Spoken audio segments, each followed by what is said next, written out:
Transformers, more than meets the eye. Autobots wage their battle to destroy the evil forces of the Hello everybody, this is Toys R Us. For this special figure showcase, we're going to be looking at the 1989 Japanese exclusive figure, Greatshot. So, what we're going to do with this video, we're going to have a quick look at him in all of his modes to help you decide how you want to display him. Now, he is actually a sixchanger, so this could take a bit of time. I'm going to point out things that you need to be aware of if you have to purchase him one for yourself. I'll show you the accessories that come with him. And of course, we'll do a couple of comparisons with him and Sixshot. Because this guy, he's not just a straight up redeco of him. There are quite a few differences. I'll show you a few just before we get started. So there is, of course, Sixshot.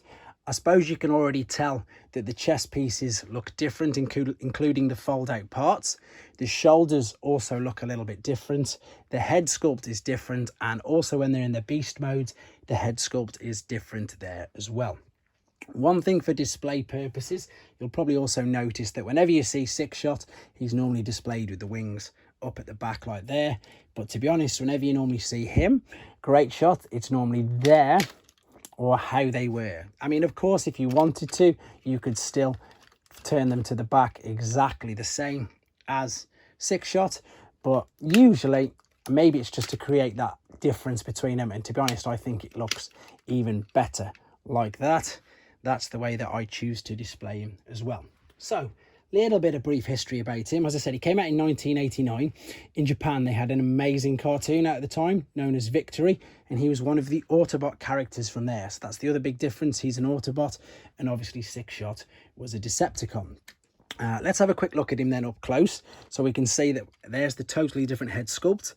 These are actually independent as well. They do move up and down, and that is needed for transformation purposes.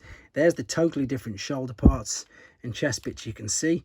Obviously, be aware of the chrome here and on the, I suppose, on the top of the head. It's just a stunning figure. The main problem, if you want to be really picky with it, is articulation wise, same as Sixshot. I think it's actually TF Wiki who calls him just a brick, and he pretty much is. I mean, this is your articulation, to be honest. It's literally that. Move the arms up and down. The legs will move, as in, well, from that bit on, but that is literally just part of the transformation process. And as you can see, they are actually joined together there. So trying to move them independently, as you saw then, doesn't really work. I really like the colour scheme on this guy. I think he just looks so good. So what we've got there then is his robot mode. Before we move into any other particular modes we've got, I just want to show you this. It's quite hard to see, but of course the bottom blaster is the one from Sixshot. Obviously Greatshot is bright white, but also, and it is really tough to make out, it's just basically that the dowel on Greatshot is a fraction longer. It's just a fraction longer.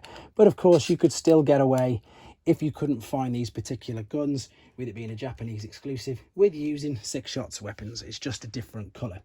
So what we're going to do now then, of course, to keep the length of the video down, I'm not going to be doing all the transformations on the video. I want to get this done quickly for you guys, just so you can see and appreciate him in all of his modes. So I'm going to come right back, and we're going to be in mode number 2. Okay, so we're back in another mode, and in honesty, I've particularly picked this one first because it's probably one of the least impressive. It's just known as the off-road vehicle.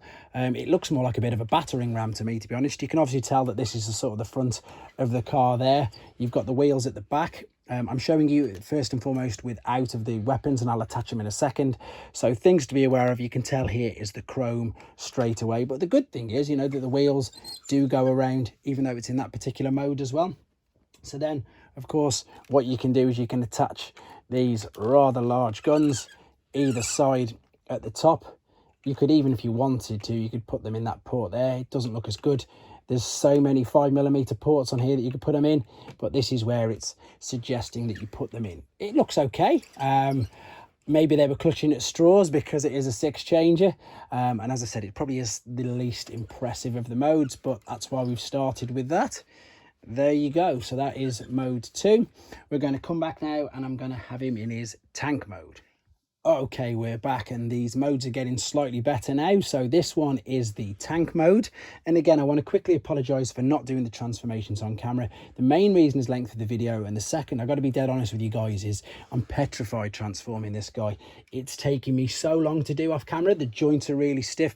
And yeah, I'm just being super careful and I don't want to break it and I don't want the length of the video to be huge while I try to do it. So this is the tank mode. You can see that we've turned the shoulders over a bit. I will show you some parts of the transformations, but not all of it, or I'll discuss through it. So you can tell that these were the legs. We've joined them together, folded them up, and what we've done there, folded from the inside of, I suppose, the bottom of where the shins are. There was two separate guns.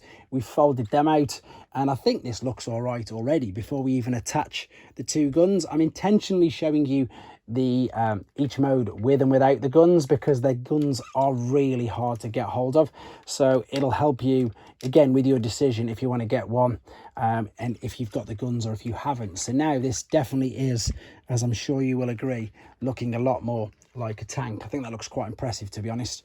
And again, the wheels would still go around if you wanted to, but yeah, there you go. Things to be aware of course, is the fact that they could be snapped off inside the leg and you wouldn't know. So I definitely ask the seller, unfortunately, to show you this particular toy in all of the modes just to make sure that it does have all the bits, because there's so many things tucked up in and around this, which again I'll show you as we go through the modes. So that's the third mode. Now we're going to come back and he's going to be in a spaceship. Okay, there we go. So this is mode 4, and as I said, they're getting a bit more impressive. I think I really like this mode. It's brilliant. It's huge as well. It really is a massive ship. To give you an idea, if you don't own a six-shot, there is a G1 Scourge up against it, and it's pretty much only covering the bottom, maybe third half of it. It's a huge toy. It really is very, very good. So there's a couple of ways that you can have this to display, and it's mainly to do with these tail fins. They can either be folded out like so. I've seen them joined together in the middle as well, or mainly, to be honest, just like that. So the transformation process was the legs have all now folded into each other. These bits are at the top of the thighs. We've folded down, and again we've rotated the arms forward.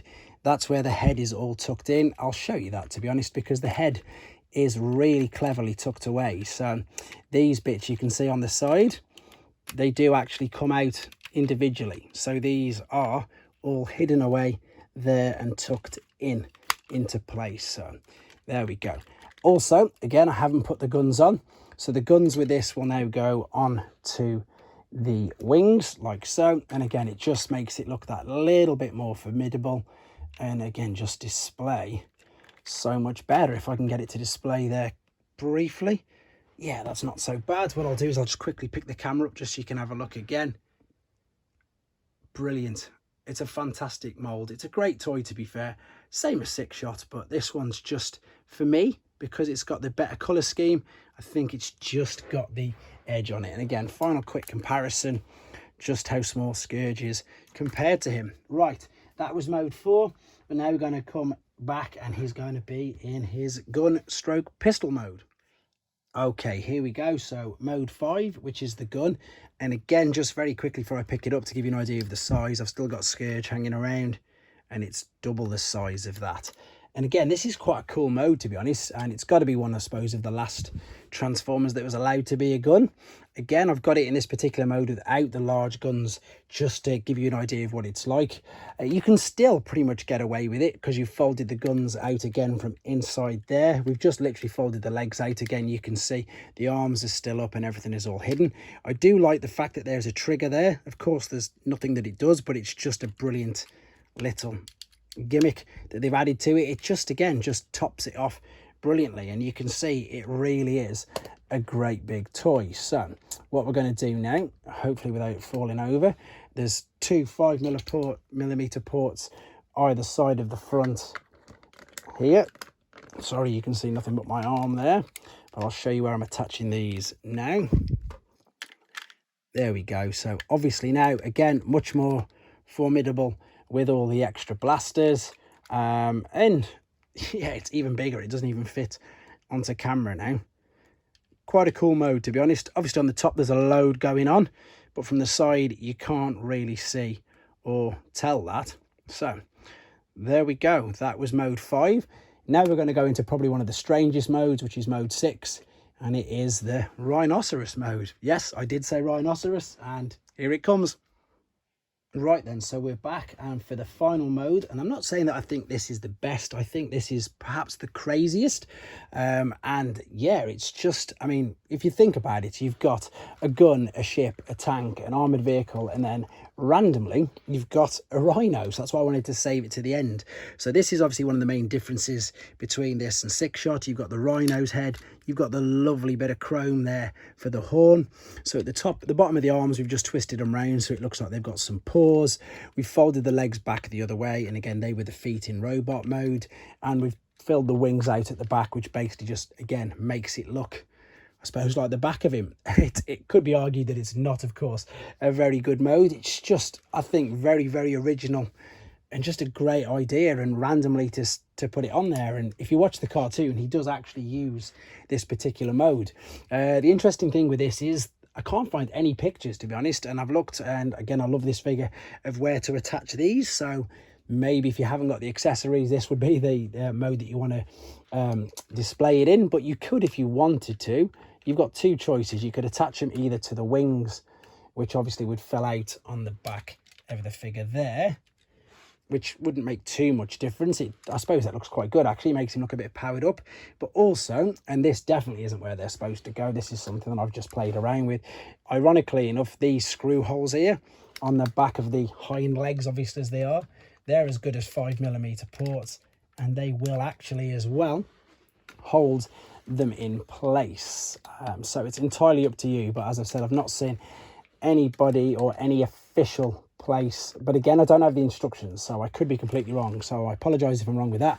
Either way, there you go. There is your rather random looking rhino mode. There you have it. That's the 6 modes. What I'm going to do now, then I'm going to get him back into his robot mode, and then we're just going to finish up there and then.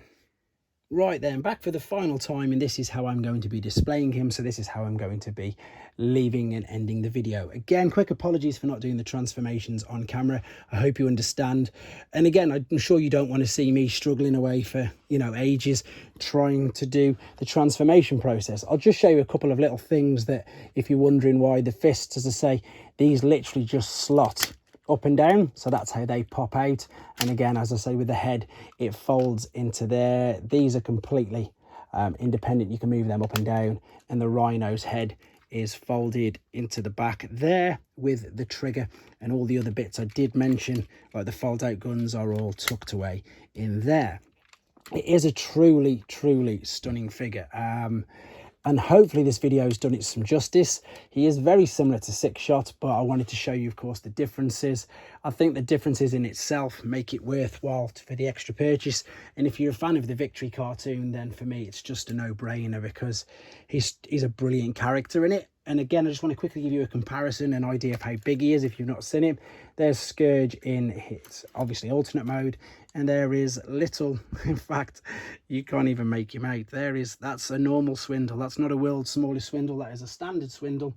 And that is how much bigger he is. So that could be one of the main reasons as well why he commands the price. It is a very big and very cleverly engineered figure, to be honest. But there he is. I hope you enjoyed looking at him.